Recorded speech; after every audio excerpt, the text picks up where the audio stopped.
அரசியல்வாதி நிறைய படித்திருக்க வேண்டும்.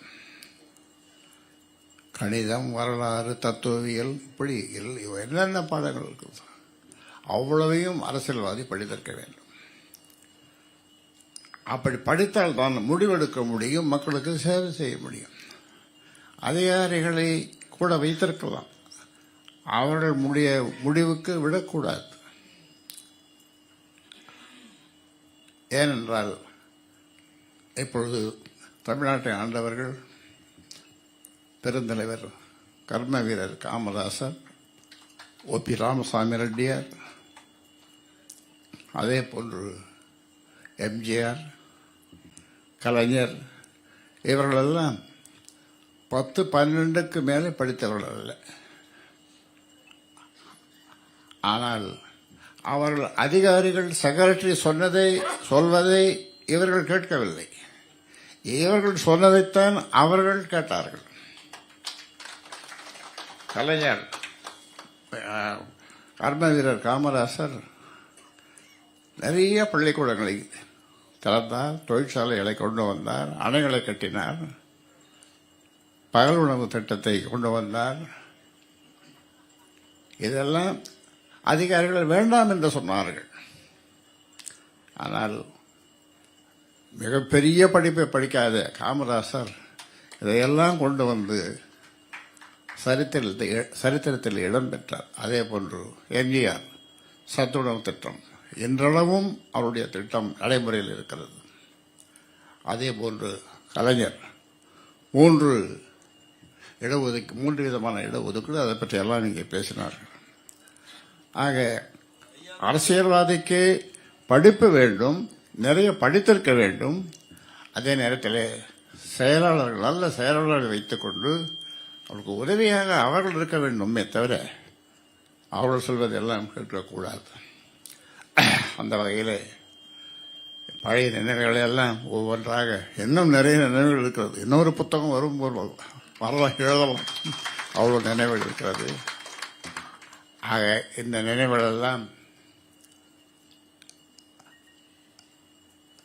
மக்களுக்காக செய்யுது. ஆனால் என்னை ஒரு குறுகிய வட்டத்திலே கொண்டு வந்து தமிழ்நாட்டு மக்கள் சேர்த்து விட்டார்கள். ஜாதி அல்ல, அந்த ஒரு குறுகிய வட்டத்திலே. இதில் இந்த புத்தகத்தை படித்துவிட்டு நீங்கள் சொல்லுங்கள், ஒரு தெரு வழியாக, வன்னியர்கள் வாழ்கின்ற ஒரு ஊர் வழியாக ஒரு படத்தை, அழுகிய படத்தை போகக்கூடாது என்ற நிலையிலே தான் நான் அதை தோளிலே சுமந்து சென்றது ஜாதியா? முதலாக தமிழ்நாட்டிலே இரட்டை கோளை முறையை ஒழித்தது ஜாதியா? இப்படி ஏராளமான செய்திகளை எல்லாம் ஒரு தொண்டனுக்காக ஒரு தலைவன் 15 நாள் முத்துக்குமார் வந்திருக்கேன், முத்துக்குமார் தான் விசிறுவார் அந்த ஜெயிலில் எனக்கு விசிறி வச்சுன்னு. அப்போ ஃபேன்லாம் கிடையாது. இது ஜாதியா? எந்த தொண்டன்? வன்னிய தொண்டன் அல்லவன். இப்படியெல்லாம் சிலவற்றை எழுதியிருக்கிறோம். ஆக அரசியல்வாதிக்கு எல்லாம் படிச்சிருக்கணும். நமக்கு 2 தான் முக்கியமானது: நல்ல கல்வி, நல்ல சுகாதாரம், விவசாயம். 22 காமன், 22 விதமான 22 தான் இல்லை, 22-17, அதாவது பட்ஜெட், ஷேடோ பட்ஜெட் 22, வேளாண்மைக்கு 17. ஆமாம், அது வேளாண்மை. இப்படியெல்லாம் நீங்கள் செய்திருக்கிறோம். மேலை நாடுகளிலே, ஐரோப்பிய நாடுகளிலே ஷேடோ கேபினட் வைத்திருப்பார்கள். ஒவ்வொரு நாட்டிலேயும் ஷேடோ கேபினட். உண்மையான கேபினட் அமைச்சர்களுக்கு தெரிந்த எல்லா தகவல்களையும் இந்த ஷேடோ கேபினட்டுக்கும் கொடுப்பார்கள். இவர்கள் அவர்களுக்கு வழிகாட்டுவார்கள், தவறுகளை சுட்டி காட்டுவார்கள். இன்னும் நடைமுறையில் இருக்கிறது. இதையெல்லாம் நாங்கள் செய்திருக்கிறோம். அதாவது பிரம்மா, விஷ்ணு, சிவன் என்று சொல்லுவார்களே, மும்மூர்த்திகள். அவர்கள் இந்த ராமதாஸ் முன்னாலே வந்து, ராமதாஸ் உனக்கு என்னப்பா வேணும் என்று என்ன கேட்டால், எனக்கு 2 வரம், அப்புறம் ஒரு கொசுறு வரம் வேணும்னு கேட்பேன். என்ன 2 வரம்? ஒரு சொட்டு மது இல்லாத தமிழ்நாடு, ஒரு சொட்டு நீர் கடலுக்கு போகக்கூடாது. நண்பர் விஸ்வநாதன் அவர்கள் சொன்னார்கள், கோதாவரி கிருஷ்ணா பத்தி எல்லாம் சொன்னார். அவ்வளோ தண்ணி, டிஎம்சி தண்ணி எக்கச்சக்கமாக எல்லாம் ஓடுது, கடலில் போய் சேருது. அது அப்படி கொஞ்சம் திருப்பினா தமிழ்நாடு ஐயோ. ஒரு வரம், ஒரு சொட்டு தண்ணீர், ஒரு சொட்டு மது இல்லாத தமிழ்நாடு, ஒரு சொட்டு தண்ணீர் கடலுக்கு போகக்கூடாது. இன்னொரு கொசுறு, எங்கும் கஞ்சா வைக்கக்கூடாது.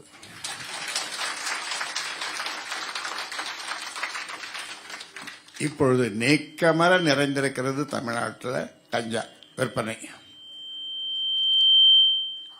அன்புமணி சொன்ன மாதிரி 6 மாசம் எங்ககிட்ட நீங்க அமைச்சர் இருக்கிறாங்க, அவன் செக்ரட்டேரியட்டுக்கு நாங்க வரல, ஒன்றும் சொல்ல. நாங்க சொல்றது நீ கேளு, வேற எதுவும் நாங்க சொல்றது ஷேடோ கேபினட் மாதிரி நாங்க சொல்றதை நீ கேளு, எல்லாத்தையும் ஒழிச்சிடலாம், எல்லாத்தையும் செய்திடலாம். கட்டாய கல்வி, தரமான கல்வி, கட்டணமில்லாத கல்வி, சுகமான கல்வி, சுமையில்லாத கல்வி, விளையாட்டுடன் கூடிய கல்வி, இதுதான் நம்ம கொள்கை கல்வியில். கோத்தாரி கமிஷன் 1964 நினைக்கிறேன், 64 தானே, 64 62 அவர் சொன்னது இன்று வரை நடைமுறையில் இல்லை. ஆக இப்பொழுது ஒரே நாளில் ஒரே நாடு ஒரே தேர்தல் சட்டம் கொண்டு வராங்க. இன்னொரு சட்டமும் கொண்டு வரணும். அதாவது ஓட்டுக்கு காசு இல்லாத தேர்தல். ஓட்டுக்கு ஒருத்தன் ₹1 கொடுத்தாலும் அவனுக்கு 10 ஆண்டு சிறை. தேர்தலில் நிற்கிறவனுக்கு அப்படி ஒரு சட்டம் இந்த சட்டத்தில் சேர்த்துக்கணும். ஒரு முறை நான் கலைஞர் தான் இருந்தால், அப்போ நாம் எல்லாம் ஒரு கூட்டம் ஒன்று போடுங்க, சர்வகட்சி கூட்டம். ஏன்னா நாம் எல்லா கட்சியும் தேர்தலிலே பணம் கொடுப்பதில்லை என்று எல்லாம் சேர்ந்து முடிவெடுத்து ஒரு தீர்மானமாக கொண்டு வரலாம் என்று சொன்னேன். இது சாத்தியமா அப்படின்னாரு. இல்லை போட்டு தான் கூட்டி தான் பார்ப்போமே அப்படின்னு. அது நடக்கலை. ஏன் இப்போ பாருங்க, கிழவிகள்லாம் பல அவதாரம் எடுக்குதுங்க. கிழவிங்க ₹300, ₹500 யார் கூப்பிட்டாலும் 2 மணி நேரம் தான், 1 மணி நேரம் தான் நான் வருவேன். அந்த கூட்டத்துக்கு போகணும், இந்த கூட்டம் காத்துங்குது, இந்த கூட்டம் காத்துங்குது. இந்த மாதிரி நாடு. இது ஒரு தேர்தல், அப்புறம் இது ஒரு எலெக்ஷன், அது இதெல்லாம் அதெல்லாம் அதுக்குள்ளே போக விரும்பல. ஏனென்றால் 1 மணிக்குள்ளே முடிக்கணும். அவருக்கு கொடுத்த வாக்குறுதியை நாம் நிறைவேற்றணும். வேந்தருக்கு கொடுத்த வாக்குறுதியை நிறைவேற்றணும். அதனால் அருமையான கூட்டம். அதை படிங்க, இந்த புத்தகத்தை படிங்க. அதனால்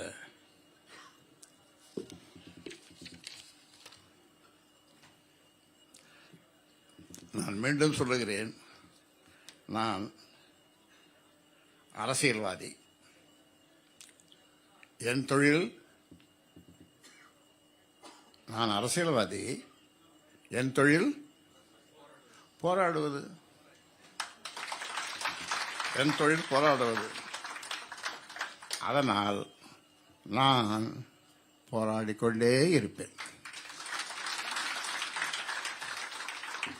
அதனால் நான் போராடிக்கொண்டே இருப்பேன். நன்றி, வணக்கம்.